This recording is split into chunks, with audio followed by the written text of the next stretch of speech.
Exploring strategies for standing out. Defining your USP, your unique selling position. The characteristics that set you apart in your microgreen business, apart from other competitors, and what's making microgreens unique and desirable to customers. Josh, what was your USP when you started, or what is it now?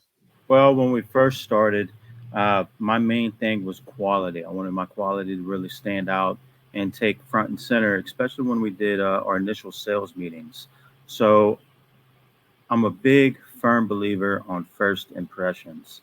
So for me, it kind of nitpicked a little too much, and it was even in the layout of my paperwork, my price proposition, my quality, all of that. I just felt like it had to be perfect. But overall, I'm definitely going to attribute the quality. Quality speaks volumes, especially when you're meeting with high-end chefs. Sure. Hey, Andy, how about you? Yeah, 100% the same. I mean, quality customer service, that was definitely our two big top things. But I think it was also, and Josh is really good at this too, is just getting yourself out there, letting people see you, see your face. So we did that a lot. We've spoke a lot of places, different colleges, high schools, things like that to talk to people and go, talk to people like at Department of Agriculture events as well, just to help people understand what microgreens are. Then they start associating you with those microgreens. So when they see you in public, they're like, oh yeah, you're the microgreens guy, which always is a great thing to have happen because then you're actually being recognized for what you're doing. So that was kind of part of our thing too, was just getting our personality out there, so people could see who we were, what we were all about, and not just, hide behind a farm or a Facebook page essentially. So worked out good. Awesome. Yeah, we always get people come up to us and say, hey, Itty Bitty. They don't even know our names, but they know the company name, which is okay with me.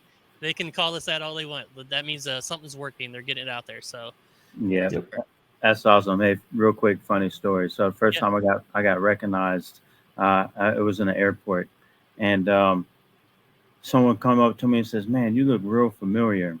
So I'm in a small town, and we all know each other for the most part. I say know each other. We know of each other, know of the same people, especially in our industry, oil field, by the way. So just talking with them, small talk, and finally he was like, "You're the guy that sells peas." Like, man, pea, yeah, that's me. That's what I do. I'm Pete. I'm the P guy. That's funny. Hey, Yeah, ours is always when my wife and I are out to dinner and people just walk right up to the table and they're like, "Oh, are you the microgreens guy?" And I'm like, "Oh man, can you just let us have a nice dinner here?" But I don't mind. It's nice being recognized for that kind of stuff. I mean, it goes to show that your efforts have put your face in front of people and they recognize you. So it's Yeah, definitely a good thing. And they're kind of like, "Hey, you're that jerk that sells peas." That's what we don't want to hear. yeah, definitely not.